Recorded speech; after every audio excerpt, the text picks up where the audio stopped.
안녕하십니까? 이 방송은 2011학년도 6월 고1 전국연합학력평가 언어영역 듣기평가 안내방송입니다.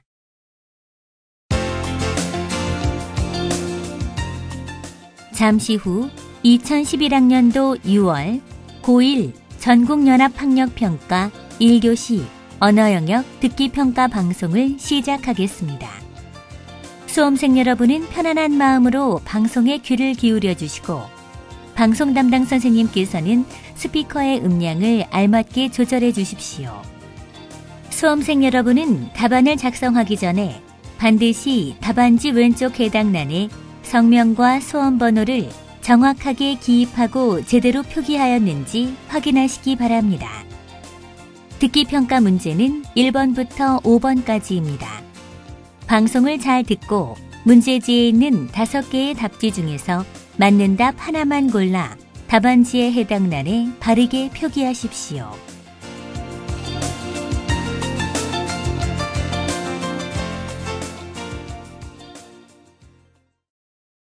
그러면 지금부터 1교시 언어영역 듣기평가를 시작하겠습니다. 1번부터 5번까지는 듣고 답하는 문제입니다. 방송을 잘 듣고 답을 하기 바랍니다. 듣는 내용은 한 번만 방송됩니다. 1번. 이제 강의를 들려드립니다. 잘 듣고 물음에 답하십시오. 여러분, 모래시계 알죠? 모래시계는 좁은 구멍을 통해 위쪽 용기의 모래가 아래쪽 용기로 떨어지는 것을 이용하여 시간을 재는 장치입니다. 오늘 이 시간에는 모래시계에서 모래가 떨어지는 속도와 시간의 관계를 알아볼게요. 일반적으로 모래가 흘러내리게 되면 모래에 가해지는 압력이 줄어들어 모래가 흘러내리는 속도가 점점 줄어들 것이라고 생각합니다. 그런데 그것은 잘못된 생각이에요.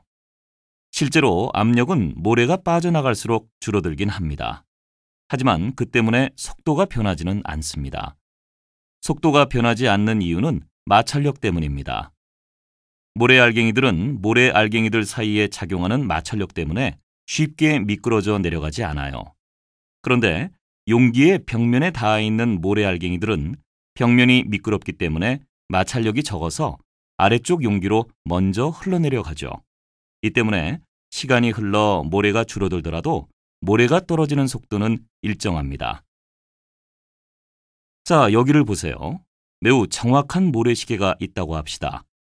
그 모래시계에서 모래가 위쪽 용기에서 아래쪽 용기로 떨어지는 속도가 시간의 흐름에 따라 어떻게 변하는지를 그래프로 나타낸다면 여기 있는 것들 중에 어떤 그래프로 나타낼 수 있을까요?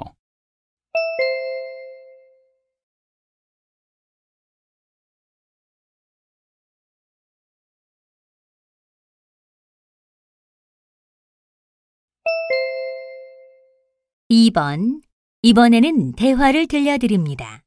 잘 듣고 물음에 답하십시오. 아빠, 저축에 대한 글짓기를 하려는데 어떤 내용이 들어가야 할까요? 그래? 먼저 내 생각을 말해보렴. 당연히 저축은 필요하다고 생각해요. 평소에 적은 돈을 저축하면 나중에 큰 돈이 되잖아요. 그러면 나중에 큰일이 생겼을 때 유용하게 쓸 수 있으니까 저축은 필요하죠. 오, 우리 영이 기특한데? 그런데 저축은 개인에게도 필요하지만 기업 차원에서도 필요하단다. 기업이 빌리는 돈의 대부분은 개인의 저축에서 나오거든. 그런데 이렇게 필요한 저축도 너무 지나치면 사회에 안 좋은 영향을 미칠 수 있다는 것을 아니? 예? 그게 무슨 말인가요? 저축이 안 좋은 영향을 미친다니요? 그걸 저축의 역설이라 하는 거야. 사람들이 무조건 저축만 늘리고 물건을 사지 않는다면 기업이 생산한 물건이 팔리지 않겠지? 그러면 기업은 경영이 어려워지니까 직원을 줄일 거 아니니. 그럼 또 사람들은 돈을 못 버니까 물건을 안 사게 되고 다시 기업이 힘들어지는 악순환이 일어나게 돼. 아, 저축이 좋은 거긴 하지만 지나치면 안 좋군요.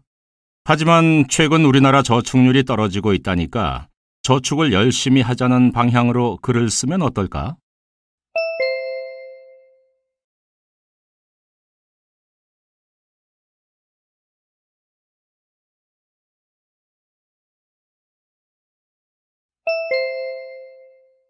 3번. 이번에는 이야기 한 편을 들려드립니다. 잘 듣고 물음에 답하십시오. 옛날 어느 마을에 김서방이 살고 있었습니다. 그는 건넌 마을 박서방이 효자상을 탔다는 소식을 들었습니다. 효도하는 방법을 배우고 싶었던 그는 아침 일찍 눈 오는 길을 걸어 박서방을 찾아갔습니다. 박서방네 앞마당에는 벌써 눈이 수북하게 쌓여 있었습니다. 마당에서는 80이 넘은 박서방의 아버지가 눈을 쓸고 있었습니다. 박서방은 눈을 쓸고 있는 아버지의 손이 시리지 않도록 화로를 들고 따라다닐 뿐이었습니다. 김서방이 보니 그것은 불효였습니다.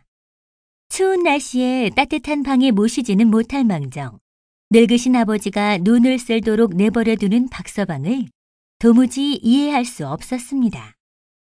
그는 속으로 허허, 저런 사람에게 나라에서 효자상을 내리다니 라고 생각했습니다.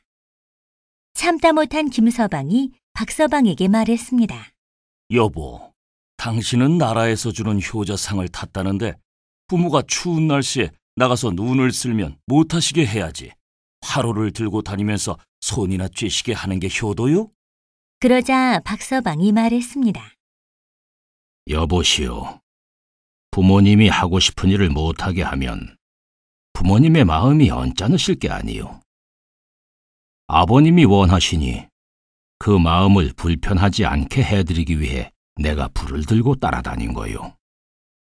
그 말을 들은 김서방은 크게 깨달은 바가 있어 말없이 고개를 끄덕였습니다.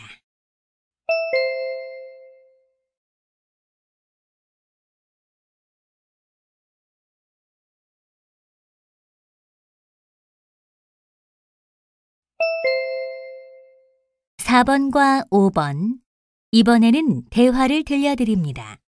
잘 듣고 4번과 5번 두 물음에 답하십시오.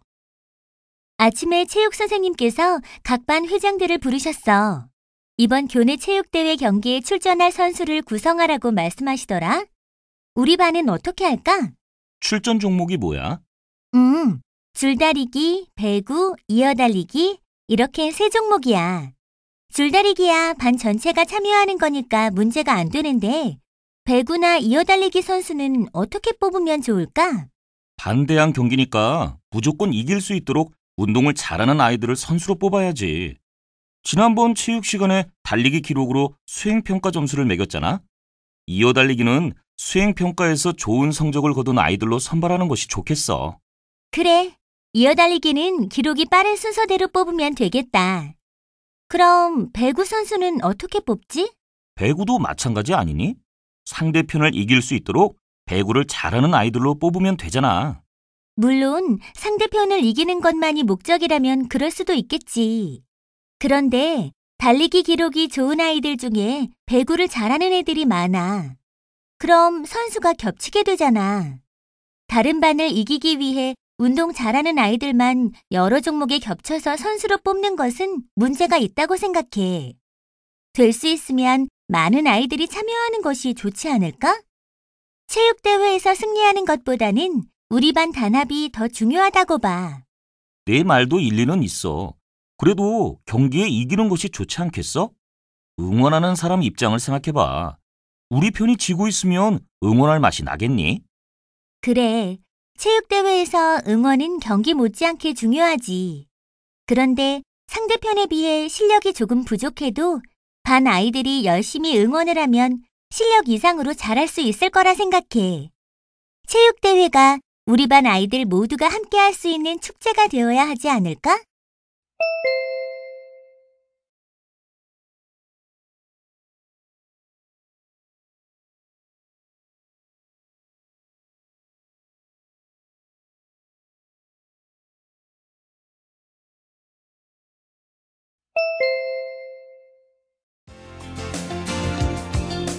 이제 듣기 문제가 끝났습니다. 6번부터는 문제지의 지시에 따라 답을 하기 바랍니다.